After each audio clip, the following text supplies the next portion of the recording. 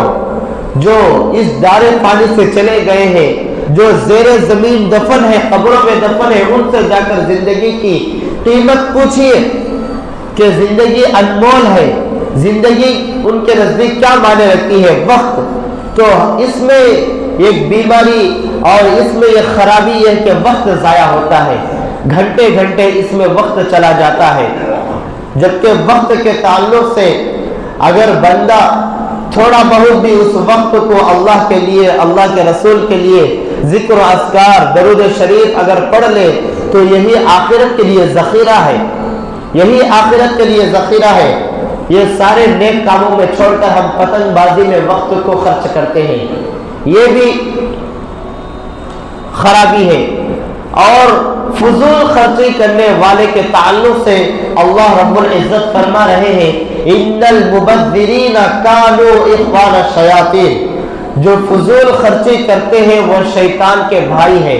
کسی بھی کام میں اگر فضول خرچی اگر ہم گھروں میں کر رہے ہیں تو ہم بھی شیطان کے بھائی ہیں۔ شیطان کی جو صفتیں ہیں ان میں سے ایک صفت ہمارے اندر آ گئی ہے، فضول خرچی سے بچنا چاہیے۔ اور جو یہ پتنگ اڑاتے ہیں اس میں بہت سارے جانوں کا بھی نقصان ہے۔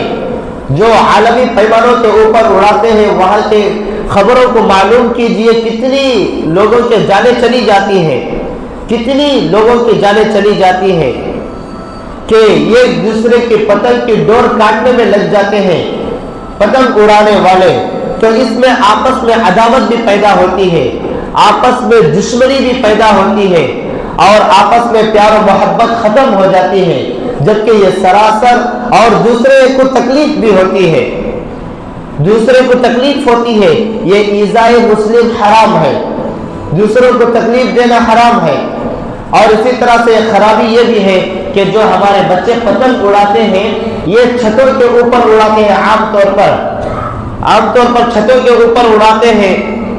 وہاں پر اگر ہم اپنے گھر کی چھت کے اوپر جائیں گے تو اڑوس پڑوس کے کئی گھر ہم کو نظر آ جائیں گے، اور وہاں پر جو مستورات ہیں، جو خواتین ہیں اور جو پردے میں رہنا چاہیے ان کے اوپر بھی نظر پڑ جاتی ہے۔ یہاں پر پردے کا بھی مذاق ہو رہا ہے۔ اللہ کے نبی صلی اللہ علیہ وسلم نے فرمایا کہ چھتوں کے اوپر سونے سے بھی منع فرمایا ہے کہ جس کے آس پاس در و دیوار نہ ہو اور اس کے اوپر چھت بھی نہ ہو، یہاں پر سونے سے منع کیا ہے۔ کیوں منع کیا ہے؟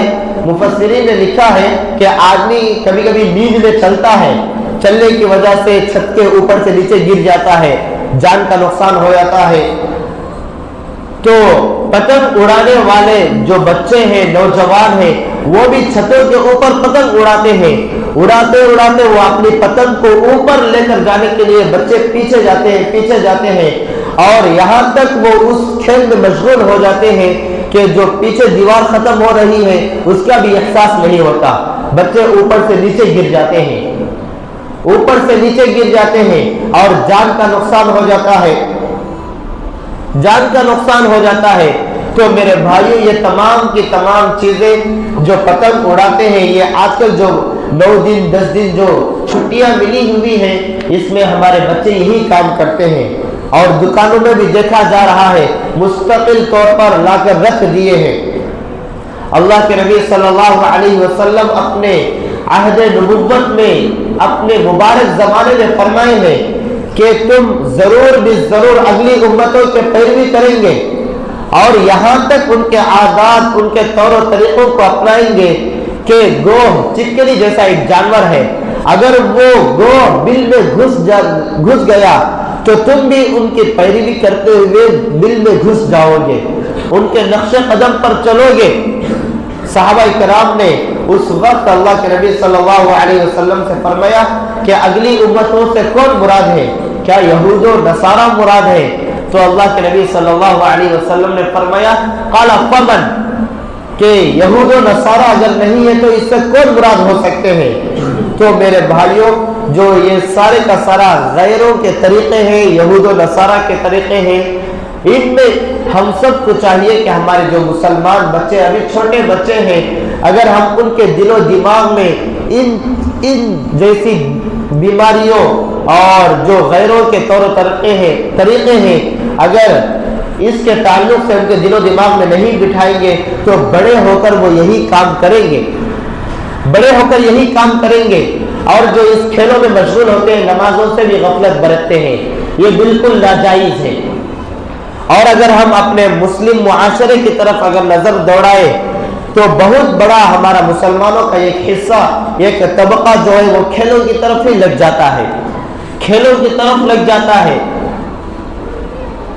یا تو وہ خود کھیل کھیلتے ہیں یا نہیں تو دوسرے اگر کھیل رہے ہیں تو ان کو دیکھنے میں وقت لگاتے ہیں، اس میں بھی فضول خرچی ہے، وقت کا ضیاع ہے، وقت کا ضیاع ہے۔ اس طرح کے کام جو بیکار کے کام ہیں یہ نہیں کرنا چاہیے۔ ہاں گیم کھیل سکتے ہیں، کھیل کھیل سکتے ہیں، اس میں شریعت جن کھیلوں کی اجازت دی ہے صرف انہی کھیلوں کو کھیل سکتے ہیں کہ شریعت حضرت مولانا مفتی شفیع صاحب رحمت اللہ علیہ معارف القرآن میں لکھے ہیں، قرآن کریم کی تفسیر میں ایک بالکل فتویٰ نقل کیے ہیں کہ کھیل ایسا کھیل سکتے ہیں جو فی نفسی جائز ہو، اس میں ناجائز کام نہ ہو، ناجائز بات نہ ہو، ایسا کھیل کھیل سکتے ہیں اور اس کھیل کی وجہ سے نہ جان کا نقصان ہو، نہ مال کا نقصان ہو، نہ وقت کا ضیاع ہو، ایک وقت تک کھیل سکتے ہیں۔